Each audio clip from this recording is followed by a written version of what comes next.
You said something earlier, Chris, about what people find funny. You were talking about a story, something that happened to you, and you're like, it was funny, but it's not really funny, but I thought it was funny. And it got me thinking about things that people find funny. And some people believe that certain situations are funny, even when people are being hurt or tormented. And I don't mean that in like a sick way. I just mean, for example, I once worked with a teacher that told me that she thought it was hilarious when people fell. So she's like, at wintertime, when you watch other teachers outside on yard duty, you see somebody slip and fall. She said she can't control herself. She will start laughing because it's so funny. But it's not funny because somebody could be hurt. And I wrote it down because this happens to me a lot, especially with my kids. They'll say something and I'll laugh and they're like, why is that funny?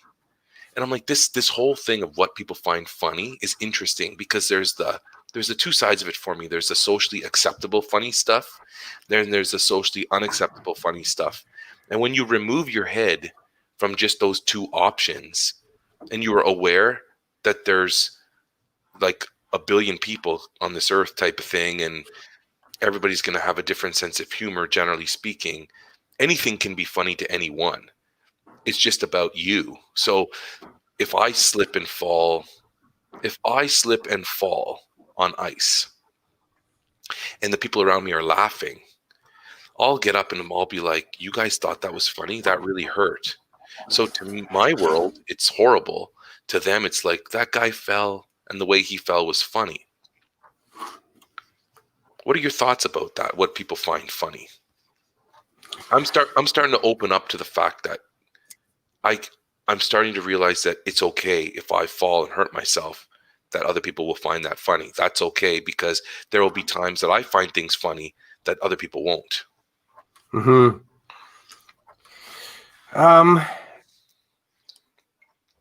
I think laughing at stuff like that is complex, only in so much as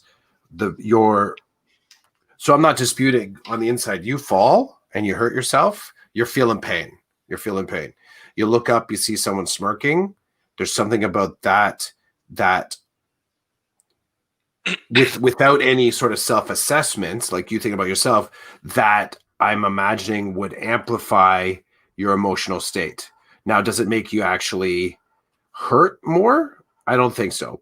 Does it piss you off? I think so. Like you take it as a personal, kind of like a personal affront that someone would be laughing at your pain. I think it's easy sometimes to confuse also when we're triggered, somebody else's emotional response as an intentional action at us. For example, I know that I have students that their stress response is to laugh.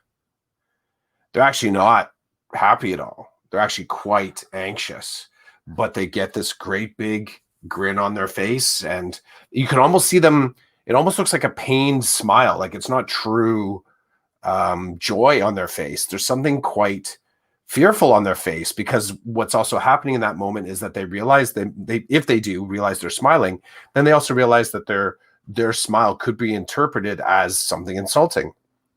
And I've walked past situations where I've heard an adult in the building say, "Wipe that smile off your face." And that's a power move, right? That's a power move to try and control the emotional state of somebody else. So a couple things come to mind. Do I laugh at things like that? Yeah, I do. I've been trained on slapstick, the airplane movies, Laurel and Hardy, Three Stooges, a lot of the sort of clowny type buffoonery stuff. It catches me. If I'm not overthinking it, it catches me in a laugh. Have I laughed at someone when they've hurt themselves? I have laughed at a person before. Sorry, wrong. Have I laughed when I've seen someone hurt themselves? Yes. Have I ever laughed at someone because they hurt themselves, as in it was intentional? No, I have not. Not that I remember. Not since maybe I don't know even ever, I have to be honest. So if we sort of look at impact versus intent, I have not intentionally laughed at someone's misfortune probably since I was like 3 or 4. And I don't even remember necessarily, but I'm just kind of put it outside that realm of memory. Um, I've never been the type to sort of directly feel that type of an emotion when I see someone is once I understand someone's in pain. Um, I think that one of the things that makes this moment strange, I think, is that if you do fall, that like if you do fall and we use the slipping on the ice, if you do fall and somebody notices it, and do you have a right to expect that somebody else, it's kind of like existing in this very strange, overly compassionate, overly sympathetic, overly empathetic kind of mind space. Do you have a right to expect that you can control their emotional state? Do you have a right to sort of expect that they're going to understand yours?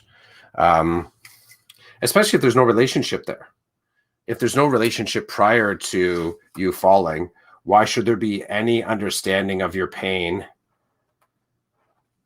while it's happening? And I guess you could kind of say, but that's kind of, if actually, I'll do this. I think if you make the assumption that human dignity is what's at stake, I guess you could sort of do that and say, but you should just always have your kind of your benevolence turned on. But I don't know. I'm always, I mean, the slapsticky fall on the ice.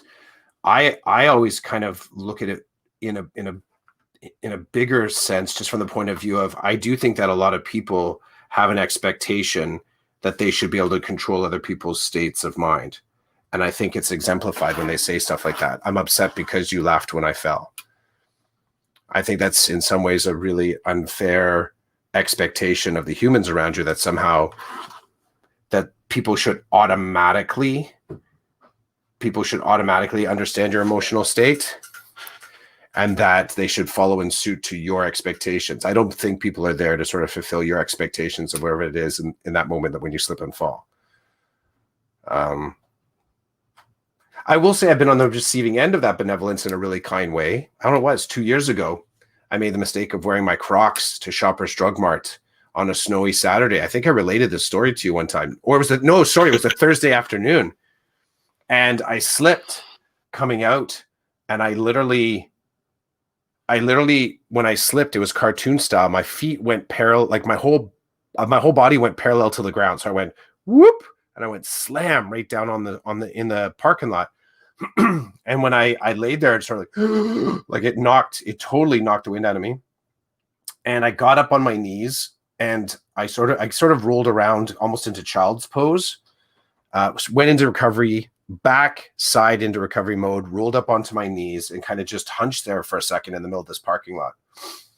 And as I looked up around me, there were 8 senior citizens all peering down at me. It was surreal. And I was like, man, that's a whole lot of senior citizens. What I didn't know is that particular Thursday at Shoppers was like Senior Citizens Day. Like it's their discount day or whatever. So I benefited from the kindness of strangers. They helped me to my truck. One of the guys actually, he put me in my truck, and then I'm looking for my keys. I can't find my keys. And he's holding my keys. He goes, I'm keeping your keys. I'm going in to get my medication, and I'm going to come out. When I come back out, I'll give you your keys back. You need to recover before you drive anywhere. I was like, and I'm like, and I'm just sitting. I'm like, okay, what am I going to do? Dude has my keys. So he came back afterwards. He's like, how you doing? I think I'm okay now. He goes, you're sure? Sure. He goes, okay, get out of the truck for a sec. So he actually, I'm like doing like, it's like a roadside stop. He goes, get out, stand here for a second. He's looking, he's like doing this, look at me. He's like, okay, your pupils look okay. He's like, okay, here you go. And he handed the keys back. Probably a retired cop. Yeah, it could have been, or just a concerned citizen. But yeah, so that moment, Um, I think because of the audience, them seeing another adult fall, I'm sure was a bridge to their own experience. Them thinking to themselves, if they ever fell in the parking lot, it could be bad for them. I would say the average age of the people that came up to me was probably like 75, 76.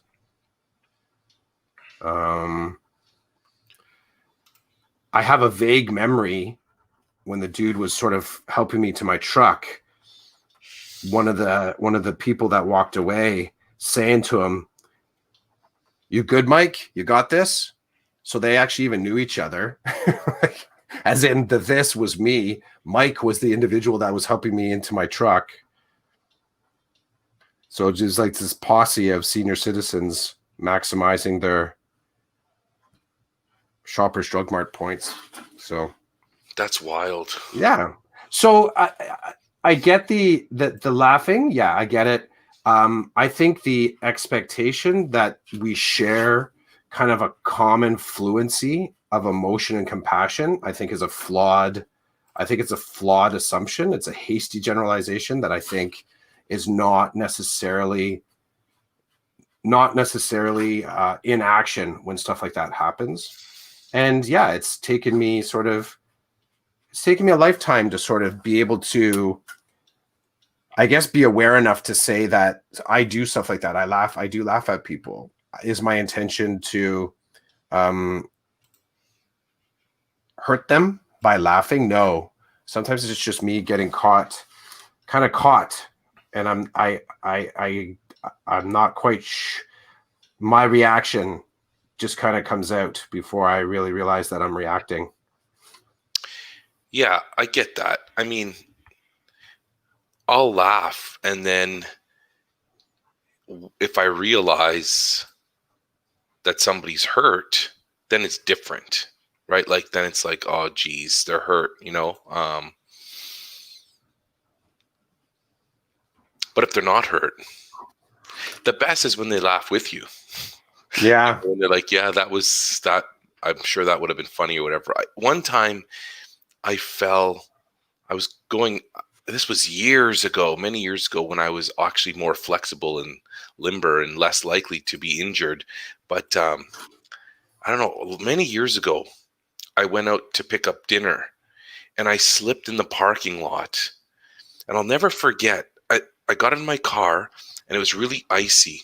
And as I was walking to the door of the establishment, I did one of those, the leg goes up, the Mm-hmm. one leg goes up and then the momentum takes the rest of the body and boom, I fell right down on my rear end. Yep. And I knew enough not to get up right away because I remember learning that what happens is people fall and then they get up right away without thinking about checking themselves first because of pride or whatever the situation is, right? So I literally sat there and I was like, okay, am I okay? And I kind of started like, I'm kind of moving from side to side. And I'm like, okay, well, I didn't hit my back or my head, so that's It's the cool. body check, body check, body check. Pretty much, but really aware. And Yeah. then as I decided, okay, I could get up now. I think I'm okay. I look over and I see the employees in the store looking out at me. And then they looked at me. And then when they noticed that I was looking at them, they turned away right away. So it's almost like, uh-oh, we saw that guy fall, but we're not going to do anything about it. Oh, he sees us looking at him, but we're not going to help him, so we need to turn away now. And I'm like, but I'm going to be going into your store. So I get, like, it was just weird. So I get up, I walk in, I tell them who I am, and nobody says a word. Because now I'm thinking, are they thinking that they don't want to deal with this because their entranceway is a sheet of ice and nobody's gone out to try to salt it or to sand it or anything? Because that wasn't my concern. My concern was like, I could have been seriously injured. Would anybody have come out to help me if I Yeah. hurt? And I paid for my meal. They gave it to me and I left. And on my way out, I was very careful. And then that was it. Nobody said anything to me. I didn't say anything to them. I think if I were the owner I probably would have said something to the patron and been like, I'm really sorry. You know what I probably would have done? I probably would have given them their food for free just to be like, oh my God, I'm really sorry we didn't get out there quick enough. Here's your food. It's on us. Do you want me to take it out to your car? Like, just there's nothing I can do to fix what happened at this point. I mean, I could go out there and now start salting and sanding, but I can't change the fact that you just fell coming into my restaurant to get food. Mm-hmm. Now, I have to tell you, I've never been back to that restaurant since. Because of So, that? yeah, just because of like, I just found that it seemed like nobody cared. Nobody cared for me as a person. Nobody cared for me as a customer. So I'm just going to spend my money elsewhere for the food that I want, which is Mm-hmm. awesome because I've explored different places that serve the same kind of food and I found way better places. So now it's like we've never been back since because I found better places. But it's interesting. Nobody laughed at me. Now, had they laughed at me, or sorry, had they thought it was funny and then I come in and they not say anything, then I think I would have been upset. But had they laughed and I came in and they would have said, "Are you okay? That looked funny, but are you okay?" Then I would have been like, "Yeah, I'm okay. Thanks for asking." But they didn't say anything. It's like it never happened. And there weren't a lot of people. There were more employees working in the restaurant than there were patrons in the restaurant or in the parking lot. It was really weird. So anyway, you talked about this earlier. I thought I'd throw it at you. I don't can I it's there's I don't know if I ever told you the story. It was about 4 years ago. About 4 years ago, I was walking out of Upper Canada Mall, and you might have come close to that in my town in Newmarket.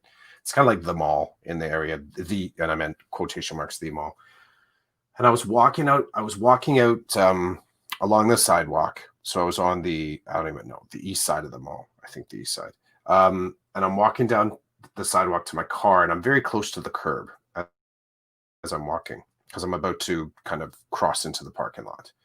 So as I'm walking, some dude walks right in front of me, kind of comes out of, I don't know, the Sears or the Pure Later store that's right there, walks right in front of me, has a cigarette sort of up in his left hand as he passes, and he just kind of blows smoke out into the air, goes mostly into my face. So he passes by me, and as he passes by me, walks past me like this, I turn, and I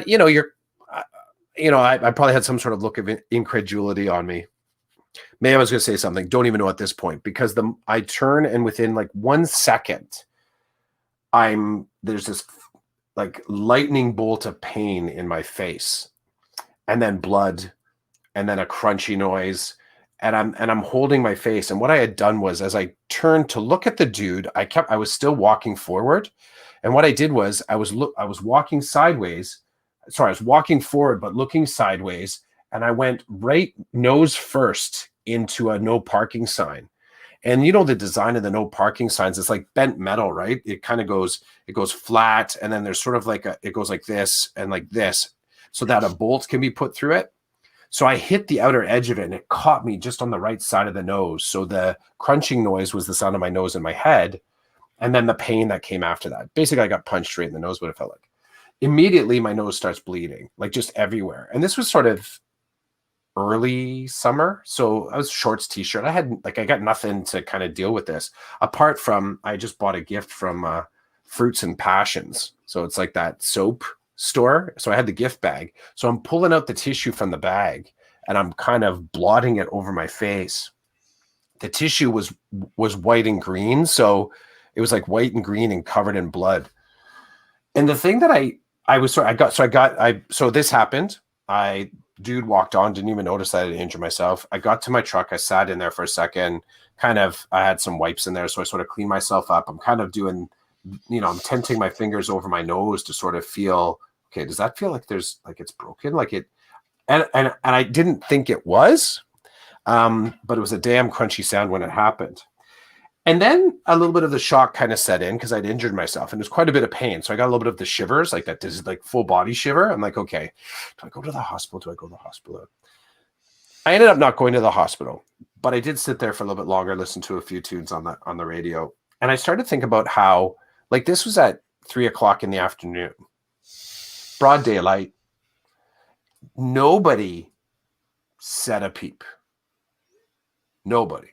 There wasn't a single person that seemed to notice, commented anything about this. I'm holding a bloody tissue paper. Like the blood was just everywhere. Now be it, I could have freaked a lot of people out. I probably, anyone walking out of the mall might have thought that I had just been in a fight, to be honest, because it was that the blood was all down the front of my shirt.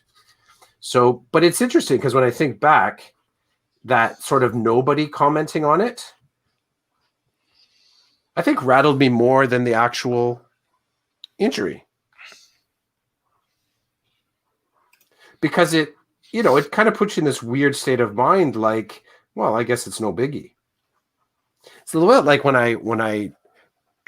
I broke my shoulder, I had a similar kind of, I guess, mental response. Because when I slipped in an empty parking lot, and I fell backwards. And because there was no reaction, I guess part of it, no reaction around it, like, oh, you need to sit still, buddy. Like, just relax, don't go anywhere. I drove home, dislocated shoulder and a broken arm. But I drove home. So I don't know. I don't know. To sort of have this conversation's got me in kind of a weird state of mind. Tell me more about that. Well, I think part of it, you got me thinking about the psychology of injury. You got me thinking about compassion and whether or not how we sort of perceive that we deserve it when we're injured. That whole getting up fast. I get that. I wasn't getting up when I fell in the snowy parking lot. But when I was able to get up, I did have that thought, like, take it slow, Clef, take it slow. Like, don't, you have no reason to bounce up. Just take it slow. There was something very, I don't know what the word is.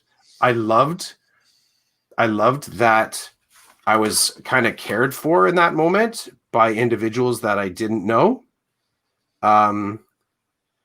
Very quickly, what could have been sort of embarrassment and I guess shame transitioned into a focus on self and recovery. And I don't know if I would have, actually, I'll say for sure, I wouldn't have had that, because when I went and I smashed my nose at the Upper Canada Mall, I still went to the movie I was planning on going to that night. When I fell in the parking lot, I went home. I didn't go to the hospital and get checked out for a week and a half. There was something really important about having somebody there and react in an appropriate way that allowed me to process my own injury, I would say, in a more human manner. Because left to my own devices, I'm like, I got it, I'm good. I can't tell you how many times I've been working on something outside. I cut myself, I hurt myself, and I just keep on working. Come inside, looking at my hand, I'm like, yeah, it's kind of deep. You're looking at the cut or looking at the thing in your hand or your arm. I don't know. Yeah, that's all I got. That's all I got.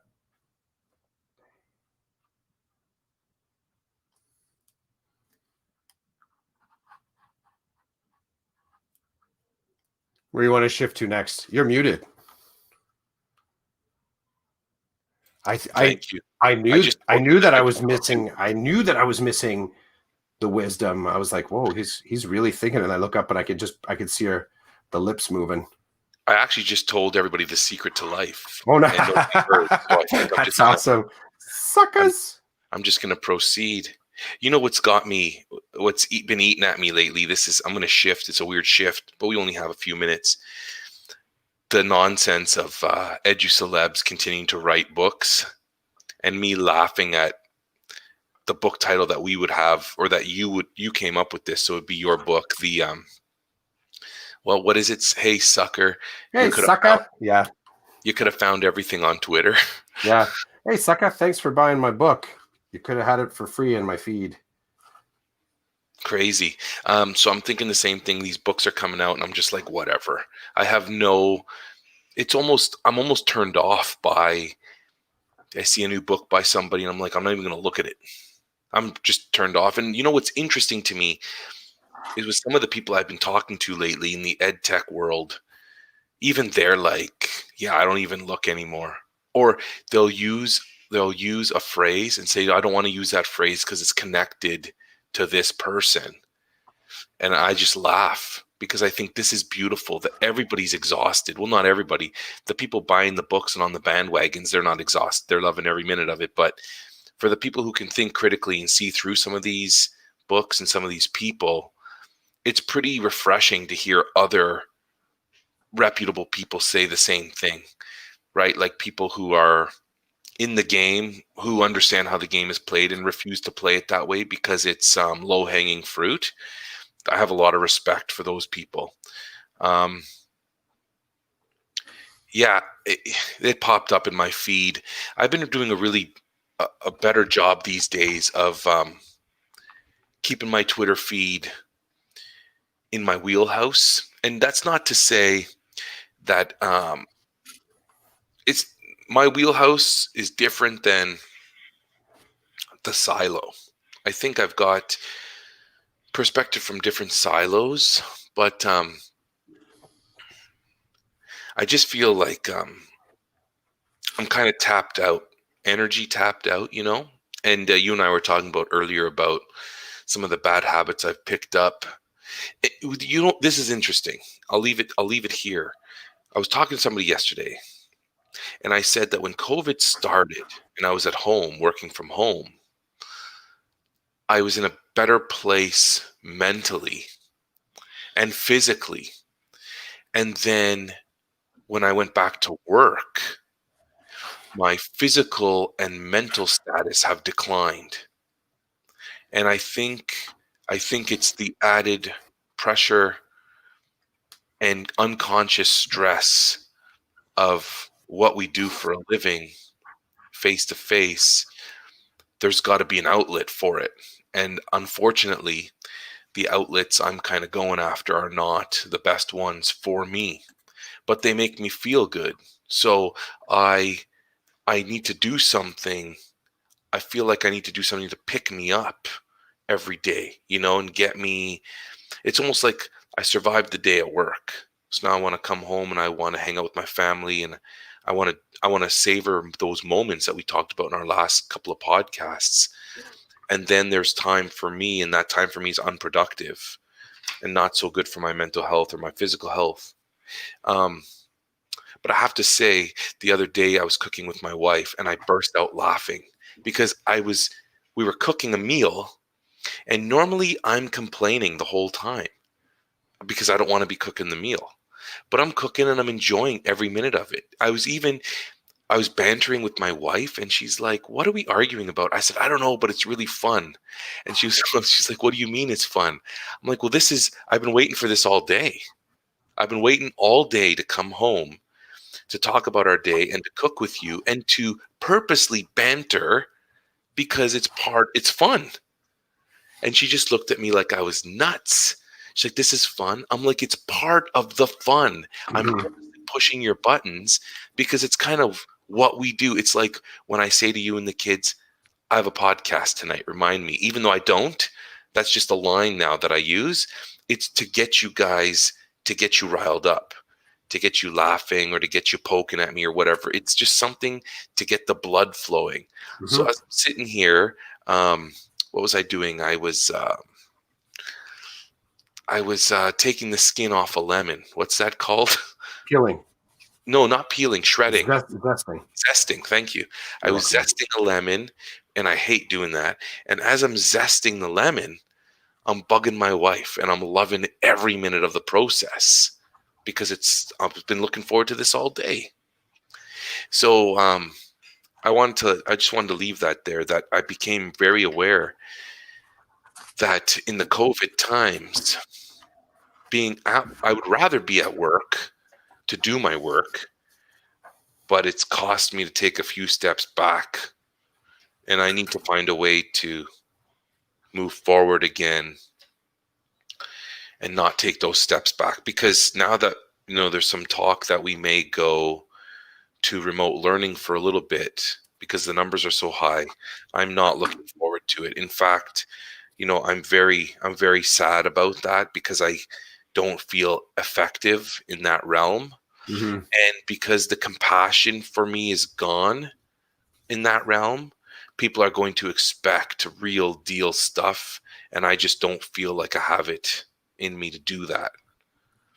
So I'm a little bit nervous that nobody's going to be compassionate anymore, because we have experts now in the remote learning field. I'm not one of them. So I'm feeling nervous that I'm not going to do a good job there, and that nobody's going to care, that it's going to be difficult. It's there isn't going to be 7 or 8 senior citizens, in your line of sight when you sort of regain consciousness after you fall in the parking lot. It'll be the exact opposite of that. Someone notice that someone to reinforce the moment that you're injured and you need to take it slow. That's a little bit how I'm feeling if we move to fully online. There's going to be no one to notice. And I would extend this to the students. It's I think one of the most powerful things right now for us to be together in the classroom is that in this short amount of time while we have it, we're noticing all the injury that happened post March 13th. We're noticing all of it. We're getting all of that. We're triaging this at such a frantic rate. When I had my kids leave the classroom after our last face-to-face session, I had this sense like I was trying to inoculate them against any possible darkness that could set in from having to do purely online with me again. Going back to the start of our conversation, just the compliments stuff and making sure that the kids got compliments, that they felt that relationship, the positivity of the relationship, because it's so hard to do that noticing via computer. So, yeah. Well, that's it for today, Chris Clough. I think this was season 4, episode 10. That's what I wrote down. Oh, do you have a picture for us today? I don't know if it's kind of interesting. It's kind of a weird spiral. I see tornadoes in there. Yeah. Spiral of tornadoes. That's how I feel about online remote learning. Mm-hmm. I feel like I'm gonna literally have to hold on and not get swept up. Mm-hmm. Really. And no 70-year-olds to notice. Oh, the 70-year-olds are gonna notice, and they're gonna say, "Get up!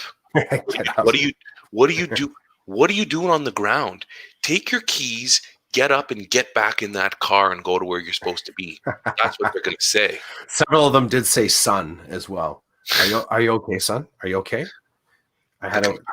It was trippy, man. It was trippy. That's a memory I'm going to carry with me forever. The compassion's gone, baby. Compassion's gone. And on that note, have a great rest of your weekend. Yeah, you too, dude. Thanks. You too. We'll connect. Oh, the Marco Polo. Cool stuff. I like it. Props to Joe Marquez. Yeah, props to California. Joe Marquez. Joe and Cali. Joe and Cali. Yeah, I'll say anyone that wants to. It reminds me that initially it had a little bit of a feel like not Boxster. Boxster. Yeah. It that's what was my mental starting point. I don't think because of the actual interface. I think it had because of the interplay that you can sort of drop back and forth. It's like walkie-talkie kind of style. Like there was something to that. So hey, walkie-talkie, that's pretty much what you're doing. The last one you sent me was walking and talking. That's all I got. Have a great week, dude. I'll chat you soon. You too, son. See ya.